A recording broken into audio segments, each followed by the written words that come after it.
on in the draft. That guy, he can make an impact. Don Maker is also down there. Even though I heard he's going up, he's still down there somewhere. He's probably just as talented as anybody in the draft. He's another guy, to definitely look at, keep your eye on. And I like DeAndre Bembry from St. Joe's. He might be one of the smartest players in the draft. 6'5", 6'6" guard, could play the point two, came from a great high school program, played with a lot of stars. A guy, really can fit, really understands what he needs to do. San Antonio will be lurking for a guy like this, and then you'll be like, man, what happened? Manu Ginobili retired and Tim Duncan retired. How is this guy doing work? Who is he? That's going to be a guy that's going to get on the team, and he's going to end up doing some work. Next on the line, we are talking Denver Nuggets with our good friend Harrison Wynn of BSN Denver. He is one of the credentialed writer, first and foremost, for the Nuggets, also as a CU graduate. So anytime you have a Buffalo on the show talking Nuggets, you got to give him some love on here. Harrison, what's going on, my friend? Hey, man. Thanks for having me on. Harrison, let's get into it. The Denver Nuggets actually won. I say by one because they had the higher of the draft picks in the battle between them, Toronto, and New York. What are your initial impressions on picking 7th in the draft? It's pretty much what I expected. It's funny because the Nuggets have actually never moved up in however many years they've been doing the lottery now. So if you've been following for the Nuggets for a while, it's probably something that was expected. It's also pretty funny because this is the last pick or player fallout from the Carmelo Anthony trade back, a couple years ago now. So that's done. Nuggets will be picking 7. And, it's pretty much what we expected, so we'll take it. Now, let's look at the 7th overall pick. The Nuggets are a team that has a lot of interesting pieces. Nothing that screams, championship, but they have a lot of interesting pieces. So who do you think, in your mind, look at their organization, or who do you think the Nuggets are actually targeting at 7? I think there's 3 areas where they're probably targeting. The first is definitely going to be shooting. They were one of the worst three-point shooting teams last year, and especially when you have a guy like Emmanuel Mudiay who's going to be in Denver for a while, you need a plus shooter around him. So I think shooting, somebody on the perimeter at the 2-3 is going to be the top priority. The next priority would probably be a stretch 4. The closest thing they have to that stretch 4 is Darrell Arthur right now, or Danilo Gallinari when he slides to the 4. So that's probably another need. The third, I'd say, would be backup point guard. That situation's kind of up in the air right now. DJ Augustine's a free agent. Not sure if he'll be back. Jameer Nelson was injured a lot last year. And they kind of need that stabilizing force behind Mudiay. So that's another direction I think they could go. I'd say shooting number 1, stretch 4 number 2, and maybe a backup point guard number 3 right now. The Nuggets roster, I mentioned earlier, is a bunch of interesting players. Nothing, a lot of I would say B and C-list players, no A-list stars. Do you think with this pick here, do they keep it or do they try to use one of those players and the pick to do something else? Well, they have 3 first-rounders. With how many young players on their roster right now, I don't see them making all 3 picks. I think they're going to try to trade up. I'm not sure if they're going to be able to get into the top 2. I could see if maybe, Boston got up there, they would be looking to trade down. I don't think those 2 teams in the top 2 right now, Philly or the Lakers, will really look to trade down. I do think Nuggets might look to 4 or maybe 3 to 6 range right now, maybe packaging some of those picks with that 7th pick. If they did keep all 3 picks, I could kind of see them going the draft and stash route, definitely on one of those. But yeah, like I said, there's so much young talent on this team right now. It's kind of hard to envision them keeping all 3 of these picks and having 3 rookies on this team next year. So, in your mind, if you are the general manager of the Denver Nuggets, who are you taking with the 7th overall pick? Right. Well, going back to what I was saying is this team's biggest needs right now.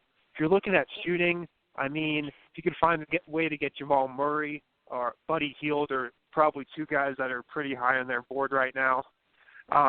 If you're looking along the lines of a stretch 4, I think Marquise Chris would be kind of an intriguing option at number 7. That might be a little too high for him. I've been seeing him creeping up draft boards lately, so that could be an option there. But I think if somebody like Buddy Hield fell to them at 7, it'd be hard to pass on him. Last question, Harrison, before we let you out of here. It's kind of interesting, like you said, that Buddy Hield will be there. Do you think this team has enough young guards if they draft Hield, because you have Will Barton, you have Gary Harris, at that 2 guard position? Do you think Hield would be one too many in the cupboard, or you can never have enough good shooting guards?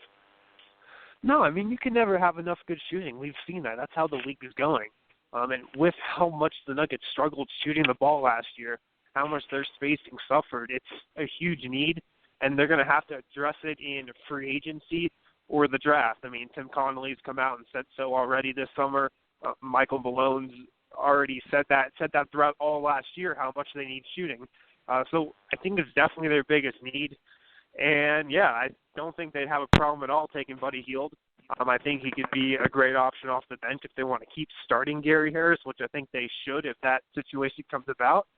And then see what happens. This team is still in a rebuilding enough stage where they can take maybe the best player available, as long as that's not a point guard or center, and then kind of see what happens, Harrison, before you jump off the line, how's everybody get in contact with you, and what you got coming up? Yeah, like you said, I write for bsndenver.com. We're a local website here covering all of Denver sports with all credentialed reporters. On Twitter, you can find me at NBA Wind, NBA, and then my last name, Wind, like the wind. Yes, you've got the easiest name to possibly spell. You can't mess this up. Harrison Wind, next time you're on the show, we got to talk a little bit longer, because the Nuggets are one of my favorite teams that you look at from top to bottom. Their roster is so interesting, and they're also a very good video game roster at the same time, especially on 2K. Harrison, thanks for coming on the show, my friend. Anytime, man. Thanks. Our next guest is not a stranger to this show, because he was actually one of the original guests that we had on this show from the very beginning. We're going back in the dark ages. We're on Blog Talk the last time around. He is basically my Bulls guy, one of the best people you're going to find on the line. He is the managing editor of today's Fast Break, also a contributor for SB Nation, and also Bulls blogger. Our good friend Jason Patt. Jason, what's going on, man? Not too much. How are you doing tonight? Jason, for those who know, Jason was on the second edition of Full Court Press Radio when we were just a 30-minute show way back in the dark ages of 2014. It's been a while. So, Jason, way back. I know. I was hoping, Jason, you would have had 2 picks to talk about tonight, because you almost own the Sacramento Kings pick, but Jimmy Butler did not get buckets tonight. So you're picking 14. What are your initial thoughts on picking 14?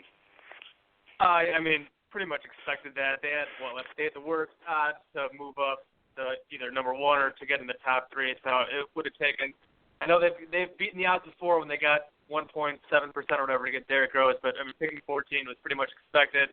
So I mean, it's kind of a bummer, but not that much of a bummer when you're basically expecting it. So whatever, basically. Now, the Chicago Bulls are in an interesting situation this summer with Pau Gasol being a free agent, Joakim Noah being a free agent, and a lot of movers and shakers and a lot of different paces going here and there.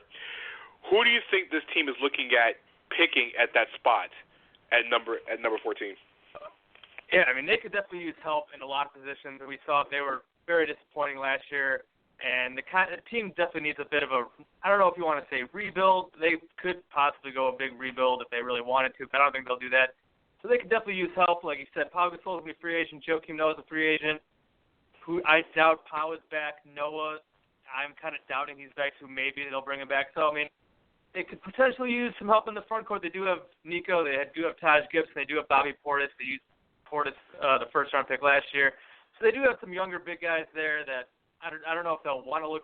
I mean, they'll probably look best player available, but they might go big. I'm personally more looking for help at point guard, and at point guard you have guys like either Demetrius Jackson from Notre Dame or Wade Baldwin from Vanderbilt are a couple pretty good options.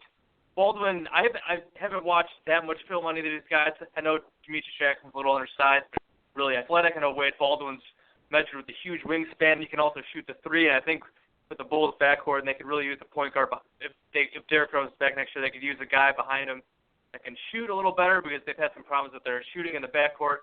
So I think those two guys, Tyler Ulis is another possible guy, but he's another undersized point guard. I don't know if they really want to go that route. And then if you look at guys on the wing that might be available, there's a couple Euro players that could possibly be. I don't really know that much about these guys. I'm not sure how to say his name. I think it's Timothée Luwawu is the guy I've seen mocked to the Bulls. I think Draft Express has him going to the Bulls. Furkan Korkmaz is another guy from Turkey. A couple of guys in the wing, but their small forward position was a train wreck last year. And then Denzel Valentine's another guy, Michigan State, huge college numbers. Kind of worried about his defense, but he can shoot, he can pass, super versatile. So a guy like that could probably help with in front of whoever's offensive system. So I think there's a ton of different guys the Bulls can, a ton of different ways the Bulls can go. So it'll be interesting to see what they do. Now, in your opinion, a team like the Bulls, like you say, are in transition. Do you keep the pick or do you trade it? I mean, it wouldn't surprise you if they try to package it to trade up. I know Casey Johnson, the Chicago Tribune, talked about how they were interested in Chris Dunn. Obviously, they're not going to get him at 14. He'll be possibly top 5, top 10 guy. So they could try to package 14 and, I don't know, maybe a guy like Taj Gibson or somebody else or Nico or something like that if they want to move up to get a guy like Chris Dunn. I think ultimately they will stay at 14, and I'd be fine with that. Like, I'm not crazy about them moving way up. There's really not anybody, especially in this draft where it's basically a 2-player draft at the top and then a bunch of guys where there's a lot of question marks. So I don't know if they necessarily have to give up anything really valuable to move up to get somebody. We saw them move up a couple years ago with Doug McDermott, and that has not really turned out well for them. So I'd be fine keeping the pick at 14 and taking whoever falls to them there. All right, Jason, before we out of here, last question: who do you take if you're sitting in Paxson and Gar's shoes? Who are you taking at 14? Yeah, so I'm really about taking a point guard. I think they've either to play behind Rose. Rose needs a backup just because we've seen him with injuries and just some of he can't play 40 minutes full out anymore. So he really needs to have a good backup. The Bulls' backup point guard situation was a disaster last year with Kirk, with Aaron Brooks.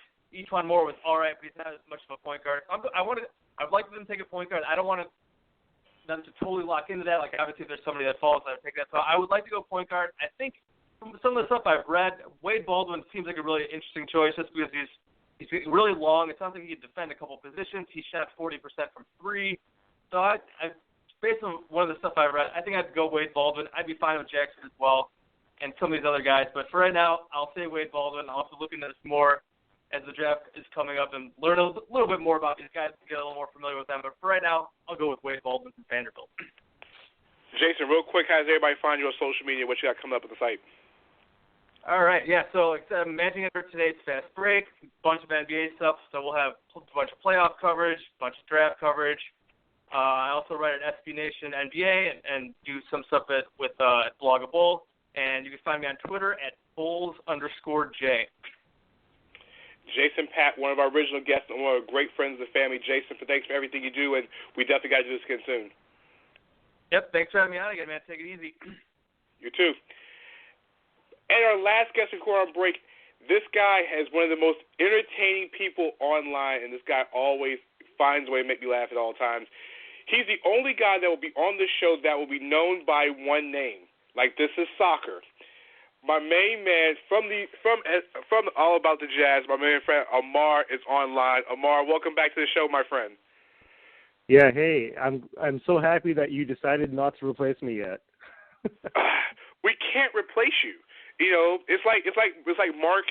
Marc has been here. Marc's like a light fixture. You can't go anywhere. So when I knew I had this idea of doing this for the second straight year, Amar was almost. He was one. I think he's one of the only one. Him and Jason, the only two that were back from last year in this whole thing. So I had to bring Amar back on this to talk everything Utah Jazz. Amar, it was a little disappointing night because I know the Jazz didn't get the first overall pick. But what are your impressions on where the Jazz are picking? I think at 12. Okay, well, first of all, I'd like to say thank you to Lord Dikembe. You know everything. But moving on, Utah actually had a better chance of falling to number 13 or 14 than they did for breaking into the top 3. So, if that's the binary that we have, falling back or going forward, I'm happy that Utah is picking number 12. You're not going to get a star. And number 13 picks don't usually have the same type of fire that you get from a number 13 pick for some strange reason, like Kobe or Karl Malone or whatever. Number 12, though, is going to get